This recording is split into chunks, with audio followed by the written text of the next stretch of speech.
აი მარტოობის შიში თუ როგორ თქვა? თუ შეგრძნება. ხო, შიშიც ხო, შეგრძნება. იმას არ ვამბობ, რომ რაღაც ვერ გავუმკლავდები, ვერ გავაკეთებ მარტო ან რაღაც, მაგრამ ანუ ეს იქიდანაც რომ მოდის, შემდეგ მეორე ოჯახმაც რომ დამიმატა. მე მგონია რომ ეს ზოგადად ყველა გაშულებულ ბავშვს აქვს.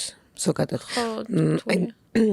წელს ახლა ახალ წელს მქონდა განსაკუთრებით. არ ვიცი რაღაცა მძაფრად შევიგზერნი ეს რა, აი ამდენი შვილის მიუხედავად და მიუხედავად იმისა, რომ ამდენი ხანია ოჯახი მყავს, აი ხო ეს მაინც მარტოობის აი ეს რა მარტოობის შეგრძნება გვაქვს გაშულებულებს თუ მიტოვებულობის აი ამას ვერ ვხსნი, მაგრამ მაინც აი ბოლომდე აი ისე ხარ რა ის სადღაც მაინც მარტო ხარ რა. ჩემი ვერც ერთი დაქალი ვერ იგებს. ხო ახსნაც რთულია რა ამ შეგრძნების რა, იმიტომ რომ ვიღაც შეიძლება მოგვიტრიალდეს და გითხოვს რომ კაცო ქმარი გყავს შვილები გყავს რა.